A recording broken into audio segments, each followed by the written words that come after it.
Hello guys, ട്രിപ്പിൻ സ്പോട്ടിൻ്റെ പുതിയ ഒരു വീഡിയോയിലേക്ക് എല്ലാവർക്കും സ്വാഗതം. ഇന്നത്തെ നമ്മുടെ വീഡിയോ നമ്മുടെ വീട്ടിൽ തന്നെ കുറഞ്ഞ ചെലവിൽ ഒരു ബർത്ത്ഡേ സെലിബ്രേഷന് വേണ്ടി എങ്ങനെ ഡെക്കറേറ്റ് ചെയ്യാം എന്നുള്ളതാണ്. വളരെ കുറഞ്ഞ ചെലവിൽ തന്നെ ഒരു ഡെക്കറേഷൻ നമുക്ക് ഇന്നൊന്ന് കണ്ടു നോക്കാം. അധികം ചിലവുകളൊന്നും ഇല്ലാണ്ട് തന്നെ 250 രൂപയ്ക്ക് ഞാൻ കുറച്ച് ഡെക്കറേഷൻ ഐറ്റംസ് മേടിച്ച് നമ്മുടെ വീട്ടിൽ തന്നെ സെറ്റ് ചെയ്ത ഒരു വീഡിയോയാണ് ഇന്നത്തേത്. ഡെക്കറേഷൻ ഐറ്റംസ് മേടിച്ചതിൽ അതിൽ കുറച്ച് ലവ് സ്റ്റിക്കേഴ്സ്, അതുപോലെ തന്നെ കുറച്ച് സ്റ്റാർ സ്റ്റിക്കേഴ്സ്, പിന്നെ കുറച്ച് ബട്ടർഫ്ലൈസിൻ്റെ സ്റ്റിക്കേഴ്സ്,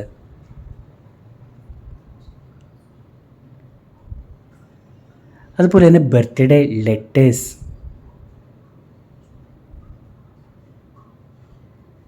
പിന്നെ മോൻ്റെ രണ്ടാമത്തെ ബർത്ത്ഡേ ആയതുകൊണ്ട് തന്നെ കേക്കിന് മേളിൽ വെക്കാൻ വേണ്ടി 2 എന്നുള്ളൊരു ക്യാൻഡിൽ മേടിച്ചിരുന്നു. അതുപോലെ തന്നെ കേക്കിന് മേളിൽ അറേഞ്ച് ചെയ്യാൻ വേണ്ടി ഹാപ്പി ബർത്ത്ഡേ എന്നുള്ളൊരു സ്റ്റിക്കും. ഇത് ഡെക്കറേറ്റ് ചെയ്യാൻ വേണ്ടിയുള്ള കർട്ടൻസാണ്. അതുപോലെ തന്നെ ഒരു പാക്കറ്റ് മെറ്റൽ ബലൂണും മേടിച്ചിരുന്നു. കുഞ്ഞിൻ്റെ ബർത്ത്ഡേ ആയതുകൊണ്ട് തന്നെ അവൻ്റെ ഫോട്ടോ ഡിസ്പ്ലേ ചെയ്യാൻ വേണ്ടി ഞാൻ 2 തെർമോക്കോൾ മേടിച്ചിരുന്നു. ഒരു തെർമോക്കോളിന് ആകപ്പാട് 15 രൂപയുള്ളായിരുന്നു. 2 തെർമോക്കോൾ മേടിച്ച് ലവ് ചിഹ്നത്തിൽ ഞാനത് ഷേപ്പ് ചെയ്ത് വെട്ടിയെടുത്തു. ഈ ഒരു സ്ഥലത്താണ് നമ്മൾ ഡെക്കറേഷൻ ചെയ്യാൻ പോകുന്നത്. ആദ്യമേ തന്നെ ഞാൻ അവിടെ 2 കർട്ടൻ വിരിച്ചിരുന്നു. അതിനുശേഷം നമുക്ക് ഡെക്കറേഷൻ ചെയ്യുന്നത് എങ്ങനെയാണെന്ന് കണ്ടു നോക്കാം.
നമ്മൾ ഡെക്കറേഷൻ ചെയ്യുന്ന സ്ഥലത്ത് അല്പം വെട്ടം കുറവായതുകൊണ്ടും അതുപോലെ തന്നെ നമ്മുടെ ഡെക്കറേഷന് കുറച്ച് കളർ വരുത്താൻ വേണ്ടി, ഒരു ഭംഗി വരുത്താൻ വേണ്ടി നമ്മൾ ഒരു മാല ബൾബ്, ഓട്ടോമാറ്റിക് ബൾബ് കൂടി ആ കർട്ടനിൽ സെറ്റ് ചെയ്തിരുന്നു.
ഡെക്കറേഷനിൽ ഓൾമോസ്റ്റ് പണികളെല്ലാം കഴിഞ്ഞതിന് നമ്മൾ നമ്മുടെ കയ്യിലുണ്ടായിരുന്ന ബലൂൺസ് മൊത്തവും നമ്മുടെ വോളിൽ ഹൈഡ്രജൻ ബലൂണിൻ്റെ ഒരു ലുക്ക് വരാൻ വേണ്ടി അതുപോലെ നമ്മൾ സെറ്റ് ചെയ്ത് ഒട്ടിച്ച് വെച്ചിരുന്നു. അതിൻ്റെ കൂടെ തന്നെ നമ്മുടെ കേക്കിന് ചുറ്റും ഒരു 3-4 ക്യാൻഡിലും കൂടെ വെച്ച് കഴിഞ്ഞ് നമ്മുടെ ഡെക്കറേഷനെ ലൈറ്റും എല്ലാ സെറ്റപ്പും കൂടെ ആയപ്പോൾ തന്നെ നല്ലൊരു ഭംഗിയായിരുന്നു കാണാൻ. എല്ലാ കൂട്ടുകാർക്കും നമ്മുടെ ഇന്നത്തെ വീഡിയോ ഇഷ്ടപ്പെട്ടെങ്കിൽ നിങ്ങൾ നമ്മുടെ ചാനൽ ലൈക്ക് ചെയ്ത് സബ്സ്ക്രൈബ് ചെയ്ത് മറ്റുള്ളവരിലേക്ക് വീഡിയോ ഒന്ന് ഷെയർ ചെയ്തോളൂ. വീണ്ടും ഇതുപോലെ നല്ല നല്ല വീഡിയോകളുമായി നിങ്ങളുടെ മുമ്പിലോട്ട് വരുന്നത് വരേക്കും എല്ലാവർക്കും നന്ദി.